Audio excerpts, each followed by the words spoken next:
Morant with a running start. Oh, it dunks! Oh, my goodness! Tie game in overtime.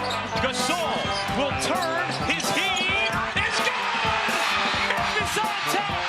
7-10 remaining. Conley now with three. Count it! A 15-point lead for Memphis. And Blake Griffin gets into it on the floor with Randolph. Hard to tell if there are any punches being thrown under there, but Griffin took acceptance. Adams going long. Morant! Oh, he hit it! John Morant, insanity! You gotta be kidding me. Welcome to Grits and Grinds, a Memphis Grizzlies podcast.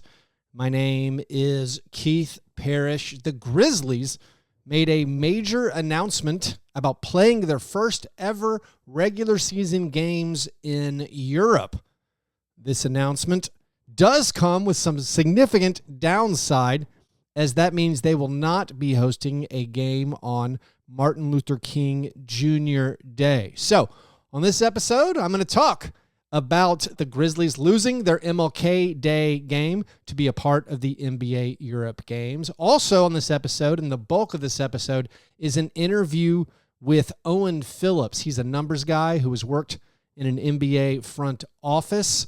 This is an interview I did for a Fast Break Breakfast episode. We talked about the usefulness of Summer League stats and other NBA topics. It's mainly general interest NBA stuff, but we managed to talk about Javon Small, Jemai Meshack, PJ Hall, and Jaren Jackson Jr., so I figured I would include it here for the YouTube channel. So before I get to the interview with Owen, let's talk about the news of the Grizzlies being involved in these NBA Europe games. They're going to play their first ever regular season games overseas. It'll be the first ever NBA game in Berlin. So they're part of the NBA Berlin game where they will play the Orlando Magic. The Orlando Magic, of course, have some familiar faces in Desmond Bane and Tyus Jones. The Grizzlies will also play the Magic in London. So the Grizzlies play their two games against the Magic this year overseas in Europe. The London game is on Sunday, the Sunday before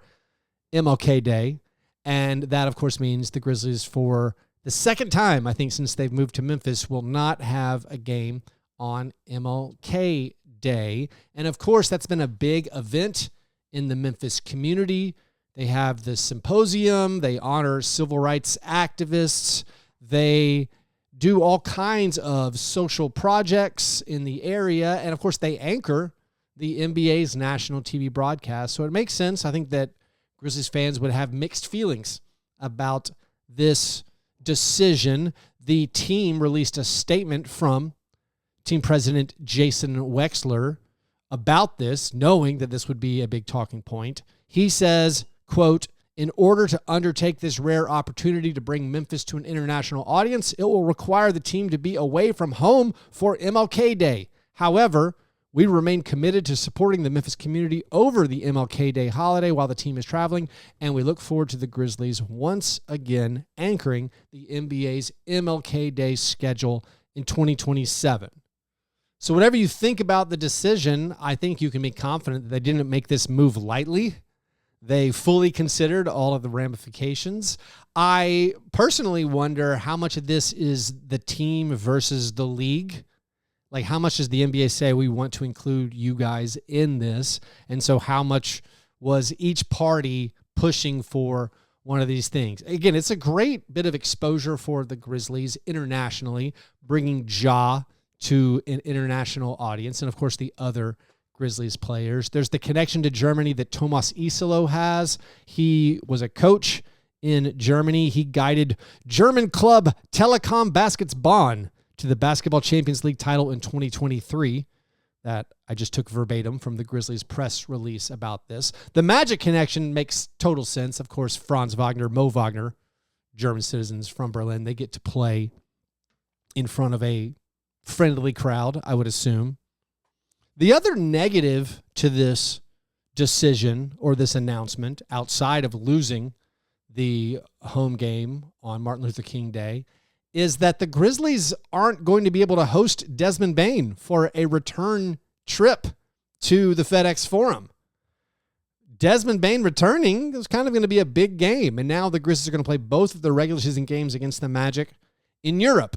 So we missed that opportunity to play or to see Desmond Bane play back in front of the Grizzlies home crowd. I mean, there is a chance they could match up in the in-season tournament, maybe NBA Cup games, but even that, it would have to be some kind of consolation game, and that's the only way it would be a home game for the Grizzlies. Maybe they could meet in the in-season tournament final, but of course that would be in Las Vegas, and we would miss out on that. So the Grizzlies playing overseas, it's interesting. You could say it's a good honor.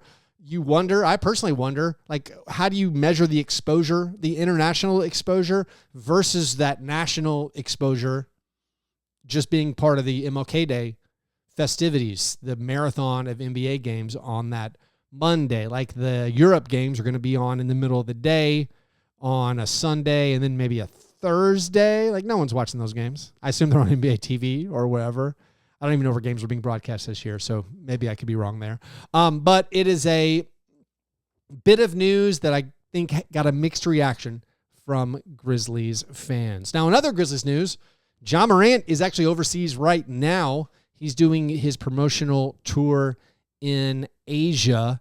He is doing stops in China. He's been in China for a little bit. He's also going to Japan and the Philippines. This is his first international tour as a Nike signature athlete. From their press release, they say he's going to connect with hoopers, helping the next generation shape the game in their local communities and discover their sense of style and expression on the court. Perhaps you've seen many of the social media clips of Ja Morant playing in China with campers there.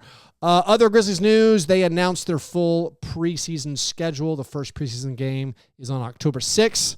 They play 3 home games the week of October 6th, and then they finish up the preseason with 2 road games, one against the Hornets and one against the Heat. And now let's bring on Owen Phillips. He writes a Substack called the F5, where he just covers all kinds of NBA topics. So here is Owen talking with me about all kinds of random summer league stats, and we mentioned a lot of Grizzlies players. I hope you enjoy.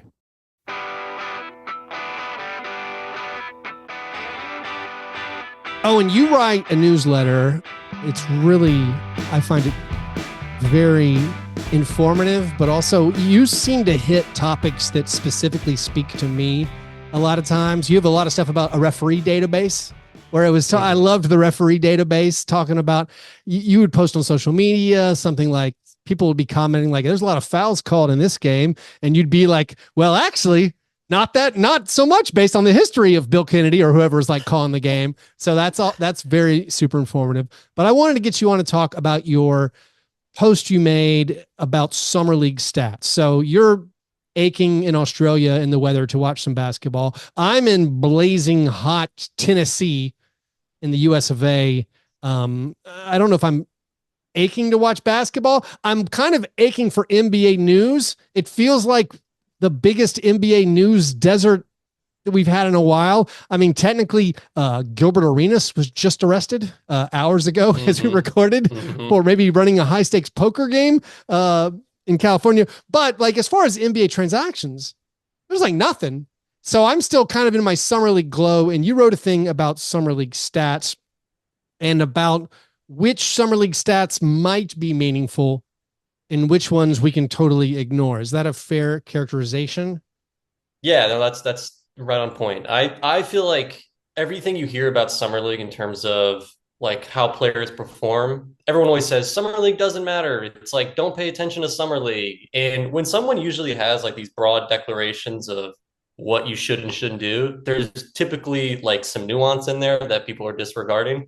And so a couple years ago, I got really interested in the idea of thinking about, well, maybe there's some signal in these summer league stats that we can pull out that translate to a player's rookie season, but it's like, which ones are they actually important to look at? And so what I did this year, and I've done in the past, is I took a bunch of box score stats that you can find at summer league that you can find in a player's rookie year and basically compared the two. So how did a player who scored a bunch of points at Summer League, did that translate to their rookie year? How about if they had a lot of assists at Summer League and did that translate to their rookie year? And so I looked at that over like a pretty long time period, I think between 2007 and 2024, and sort of mapped out all the correlations of which stats tended to translate the most to a player's rookie season. And I kind of referred to these as sticky stats, ones that tend to stick regardless of whether they're playing in Vegas or whether they're playing in the NBA. And what you find is actually like a pretty interesting like hierarchy of stats that once you see them kind of laid out, like which ones tend to be most correlated, it's like, oh, that's why, like that totally makes sense. And the ones that aren't correlated, you're like, oh, okay, so that's why people say Summer League doesn't matter. So I can kind of walk you through maybe which stats. Well, I would say one thing that's I found interesting, like there's certain ones where I'm like, oh, of course, there's no correlation statistically between a player's Summer League plus minus and his NBA plus. You're like, well, yeah, like that's, I mean, how are you supposed to do anything? Although I feel like Draymond Green maybe never lost a Summer League game. And that feels like maybe that could have been useful, but no, like it makes sense that like plus minus will have no correlation. There's some where I'm like surprised. I'll tell you one where it's in the lower tier of relatable stats, the icky stats, as you have labeled them, like free throw percentage. Yeah. I would have guessed. And I feel like I've gone through years where I'm like, oh, so-and-so was like 20 for 21 in Summer League. Like that's a good sign for his ability. So I find that was one that actually surprises me that there hasn't been really any correlation. Yeah, and that one in particular, I think it's tricky to measure across Summer League and the NBA because you're getting a lot of players at Summer League who are probably only taking between like 0 and 3 free throws. So if they go, say, 1 for 3, all of a sudden they're shooting 33%. And, that might be not correlated at all to like them being a 70% free throw shooter. So that one was a little trickier to model. And I took a stab at it. Like it's more correlated than, say, 3-point percentage, but it's still pretty poor correlation overall. And I think that's largely just due to sample size. Well, but I think just intuitively, if someone goes 19 for 20 at Summer League, they're probably going to be a pretty good free throw shooter at the NBA as well, though. So there maybe is you get enough attempts, you could be like, all right, that's pretty solid. Yeah. I feel like the thing I've gotten into, it's like, because I don't know anything about these college guys or, even the undrafted players. And so I'll go and look at it, like they're on the Grizzlies and I'm trying to figure out more about them. I look at their Summer League stats and then I look at their G League stats. And I'm like, oh, this guy has consistently put up some of the same numbers. So I get maybe kind of excited. The one that I think maybe surprises people is the 3-point shooting and how not only is it an icky stat, it's like one of the worst where there's absolutely maybe zero correlation. I understand a little bit on this small sample size, but still it's weird to be like, it doesn't matter that guy made all his threes or that guy missed all his threes. Don't draw any conclusions yet. Yeah. And I think it's probably along the same line is that 3-point percentage is pretty low at Summer League overall. I think it's like the league average is below 30%. And players are taking very audacious threes at Summer League too. So that's probably part of it. But I think again, it's probably just more has to do with the lack of threes players probably take at Summer League. And so it just gets those like small sample size players drag down the like overall correlation and things like that. So that's probably my best guess as to why it's so uncorrelated. And again, like in the NBA, we've done a lot of like analysis on how long it takes for 3-point percentage to stabilize. And that's like takes almost half a season before you get to I trust this player's 3-point percentage to be representative of their 3-point percentage is going to look like going forward. So it makes sense to me that in a couple of games, you're just getting like no signal out of 3-point percentage. Yeah. So what are the best stats or the ones that you think are the most correlated? And also what use is knowing that? Like, how do you use that information? Sure. So the one that is the most correlated between a player's Summer League performance and rookie season performance is 3-point attempt rate. And that's just a metric for seeing what percentage of a player's shot attempts come from beyond the arc. So a player who's all of a sudden taking 85% of their shots from beyond the arc at Summer League, you can pretty much bet your bottom dollar, like they're going to be bombing threes as like their whole personality in their rookie season as well. So And that makes sense. Someone's not all of a sudden going to, develop the willingness or confidence to start taking threes. If they didn't do it at Summer League, they're not going to all of a sudden by the time October rolls around, start bombing threes with reckless abandon, So I think that's pretty interesting in the sense that it gives us a little bit of an idea of what a player's role is going to be in the NBA. So maybe they were someone in college who, were largely an on-ball player who, were doing one thing or another, but now they're in the NBA and they're kind of relegated to a more of an off-ball role and they're bombing threes. So what you saw, like one thing I thought was really interesting is one of the rookies who had the highest three-point attempt rate was Igor Demin from the Brooklyn Nets. And he had like 80 something percent of his shots came from beyond the arc at Summer League. And that was like pretty interesting because at college, it was only like 50%. So, and I remember reading something that basically the Nets coaching staff told them, hey, we want you shooting it pretty much every time you're out on the court. And I think that's probably because they're imagining a role for him in the NBA that is more off ball, more bombing threes, because they have so many players on their roster already that are like primary ball handlers. And they wanted to see maybe what is he going to look like as a, floor spacing secondary player as opposed to someone who's just running a million pick and rolls. So another one of your high correlated, the sticky stats is blocks per 36.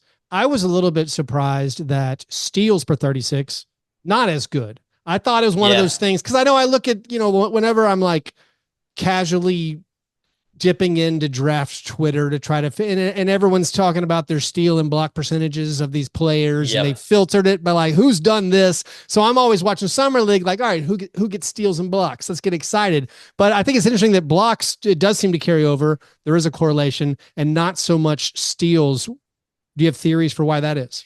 Yeah, I'm glad you actually mentioned it because I never got a chance to talk about it. And I think the biggest reason is in Summer League, there are just a ton of live ball turnovers that have maybe nothing to do with necessarily the defense's ability to cause those turnovers, but rather the player who's dribbling the ball's ability to actually keep possession of the basketball. Yeah. So I think turnovers are just like one of these stats that doesn't seem to correlate at all between Summer League and the NBA. So therefore, steals themselves are not necessarily a reflection of the player's ability to generate steals. They're just a ability more reflective of the other player's inability to keep the ball. So I think that's why steals don't correlate. Blocks, on the other hand, is just like raw ability, right? Like you're not going to learn how to block a shot in between Summer League and the NBA. Like you either have that ability or you kind of don't. You either have that willingness to go chase after blocks or you don't. And I think the guy who led Summer League this year in terms of just like blocks per 36 was Jean Berger, the big center guy on the Minnesota Timberwolves, who had like 7 blocks. He had a ton in one of those games. Yeah.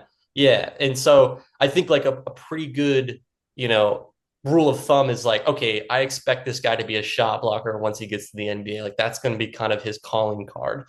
And it's just a little interesting to see also some of like the smaller players who are actually like not bad at, blocking shots. Like Walter Clayton Jr. is like a very small guard that was drafted by Utah, but he actually like had pretty decent block numbers relative to his size. So just like things like that, and like Hanson Yang was another player who just like kind of popped on the block numbers, and you're thinking, okay, maybe like this size will actually translate to the NBA. He'll offer some rim protection. Yeah, I'm seeing Grizzlies two-way signing PJ Hall maybe did pretty good on blocks per 36. Also pretty good on rebounding per 36. Well, another good, but PJ Hall is not a rookie, is he though? He's he not like a second-year player. Yeah, he's like 24 maybe, but second year. No, I was looking at the general real GM. Totally.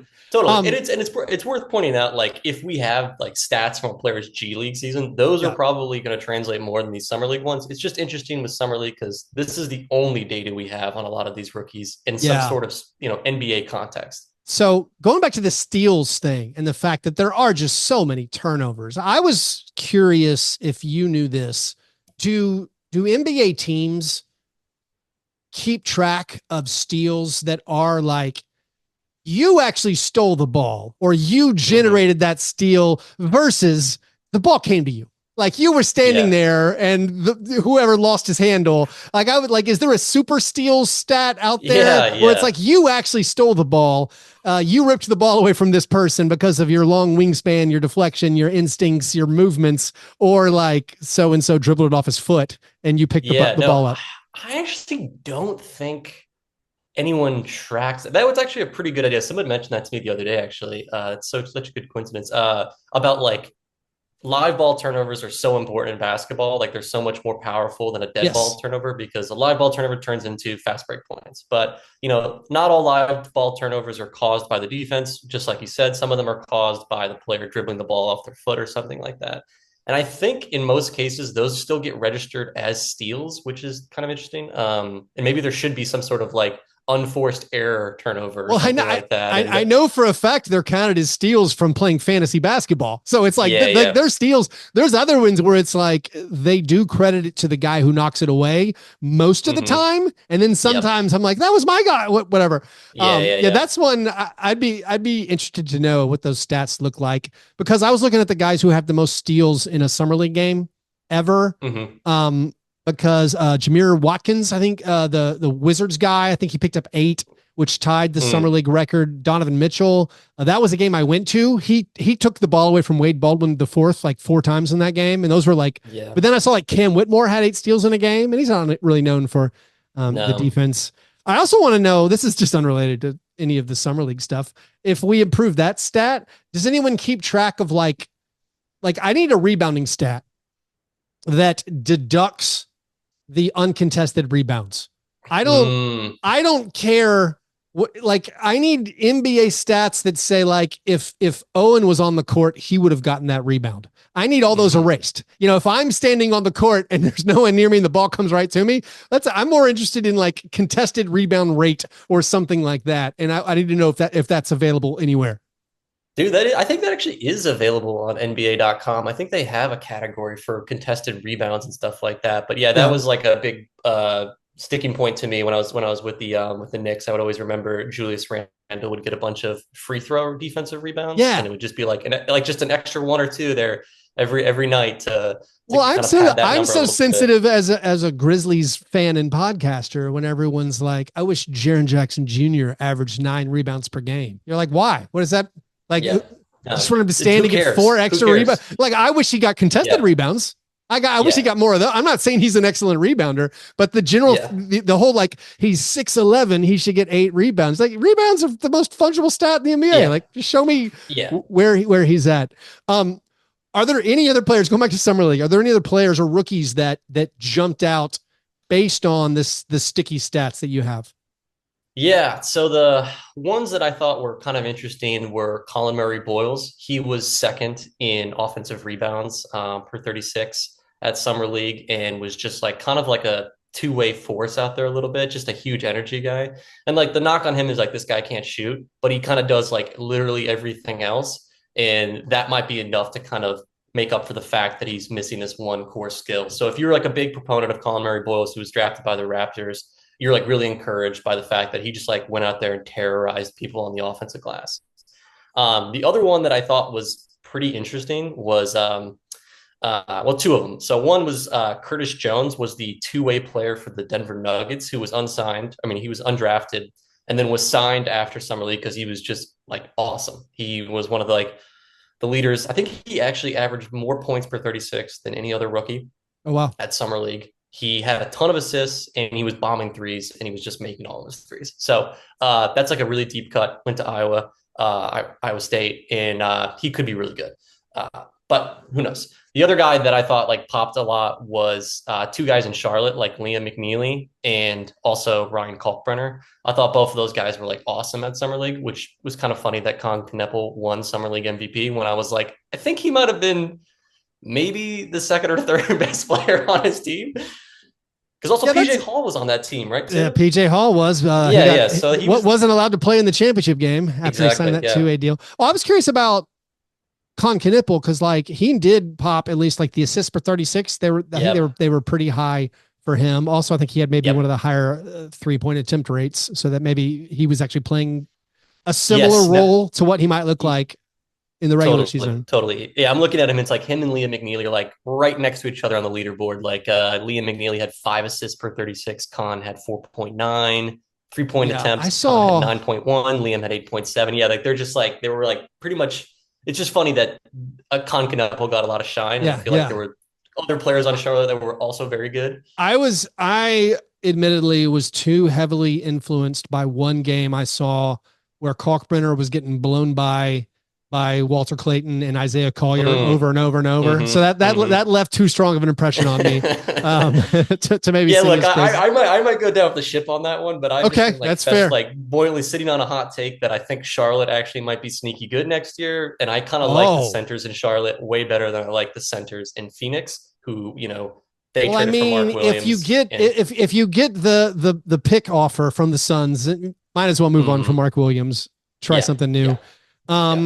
It was only a couple of games, but my guy Javon Small jumping off the board, all his advanced stats looking great, and he really high assists per 36. So that's he led all drafted rookies in assists per 36. Was just kind of killing it out there. So was Meshack though. Meshack was Meshack's assists per 36 also very high. So that was kind of very high. That was for the a surprising find. It seems like. Let's move on for a couple other things that I know are of particular interest to you and me. At Summer League, the NBA implemented this rule change they're going to add to the regular season, which is heaves no longer count against your field goal percentage if you miss them, as long as you fulfill a bunch of things like shoot it from behind. What was it? It's not even half court. It's like the 40-foot line, the extended circle on the other side of the court, basically. So once you cross half court and once the logo basically cuts off or the center circle cuts off, that's where you can shoot it from, where it doesn't count against your own individual field goal attempts. But this is a needed change. I've been a proponent of this for a long time. I've been using my position, as small as it may be, to shame players who do this. Like LeBron James has shot like 2 heaves in the last 16 years. Kevin Durant never takes heaves. And we're talking guys doing it in the playoffs. Newest Atlanta Hawk, Luke Kennard, preserving that precious field goal percentage. Like not doing like this should eliminate the right after the dribble heave or shot. We're like, oh, I tried to get it off. But it did seem like, I don't have the numbers. Do you have the numbers in Summer League? So I couldn't find so it's funny because like they used to record backcourt field goal attempts that you could find pretty easily, but because they made this change, those are no longer counted as backcourt field goal. They're just gone. So there was way fewer of them this year effectively. So you have to kind of actually go back and watch the tape or dig into the play-by-play data to find out. It felt like they were going up a little more frequently. I felt like guys were launching them full court many, many times. I appreciated that. I mean, for me, there's no downside. It's like, what do we get? I mean, what are the numbers going to say? Are we going to get 6 more makes? I mean, we're not going to get that many more makes. That was the interesting thing. So like the G League introduced this change last year after having the same problem as the NBA does. Players weren't taking them. So 23-24, there was only 370 of these heaves attempted. Once they instituted the rule, there was 565. So like it went up 50%. But what was interesting, just to your point, there was actually only 2 additional makes. So because players were taking like increasingly audacious, why the hell not kind of shots? Because it's like, well, it doesn't cost me anything. So I might as well like throw a hook shot from 75 feet back.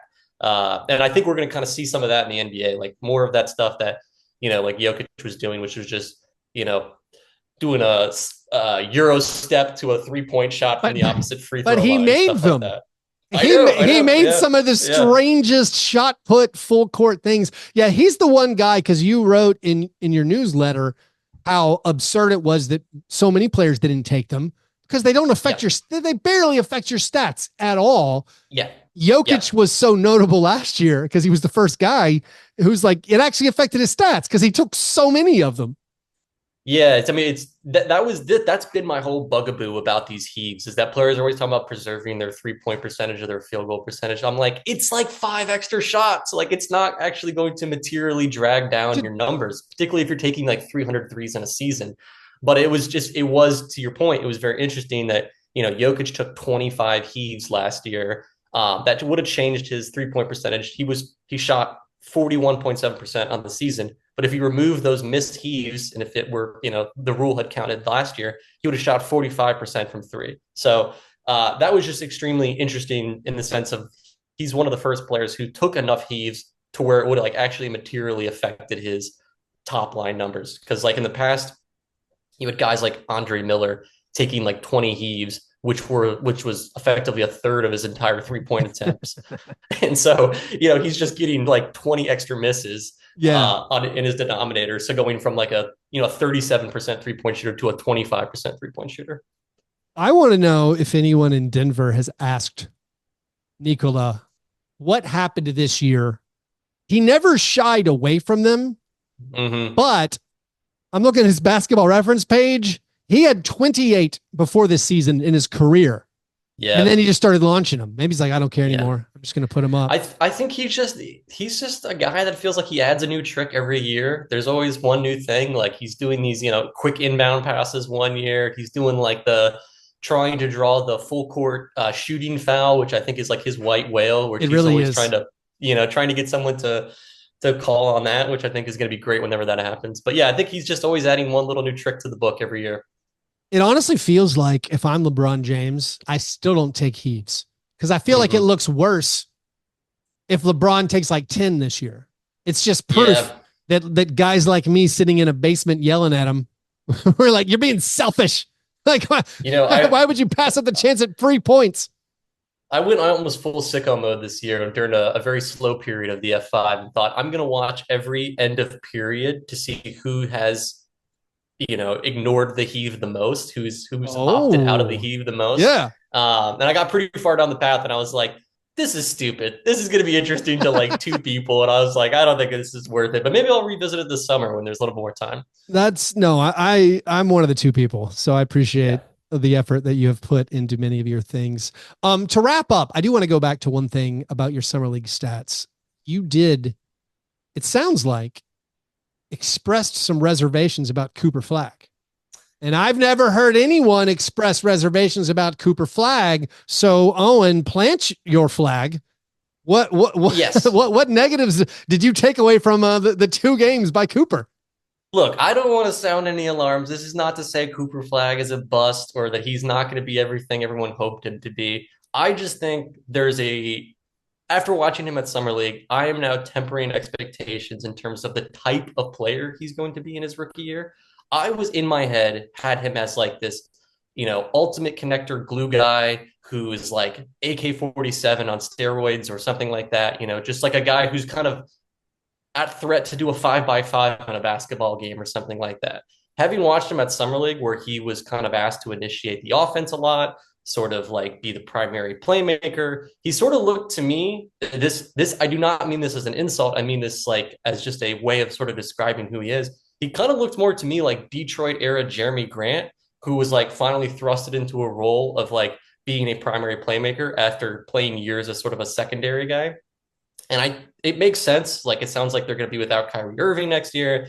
They only have like one other player on the roster who can dribble a basketball. So maybe the Mavs just kind of wanted to see what Cooper Flagg would look like. But if you go look, like, he didn't really have a lot of assists. He had no offensive rebounds, had very low block numbers. Like, those are things that I would have thought he would have really popped in based on sort of his play in college and sort of his general scouting profile of this guy who sort of does a little bit of everything. Instead, he was sort of just like poor man's Jason Tatum at Summer League, which is totally fine. Like, maybe that's good. Maybe that's better for his development long-term if you want him to be that kind of player. I guess in my mind, I kind of thought he was going to be one type of player, and then seeing him at Summer League, I'm like, oh, he's just going to be like this other kind of player. And that he might not be very good at it his rookie year, which is to be expected. Yeah. So that's what the stats are telling us. So that's interesting. What about your Charlotte Hornets guy for your optimism? Because I noted this last year, like Tajon Salon, no steals or blocks combined last year. He picked up 2 blocks this year. So Real GM has him tracked at 131 Summer League minutes. No steals yet, but yeah. I'm not buying a lot of stock in Solana Island. I think that one might go down as a pick that the Charlotte lit on fire a little bit there. They regretted that one a little bit. Yeah. Yeah. Well, Owen, thank you so much for coming on and talking basketball with me. Give everybody the elevator pitch for the F5 if I haven't presented it well enough.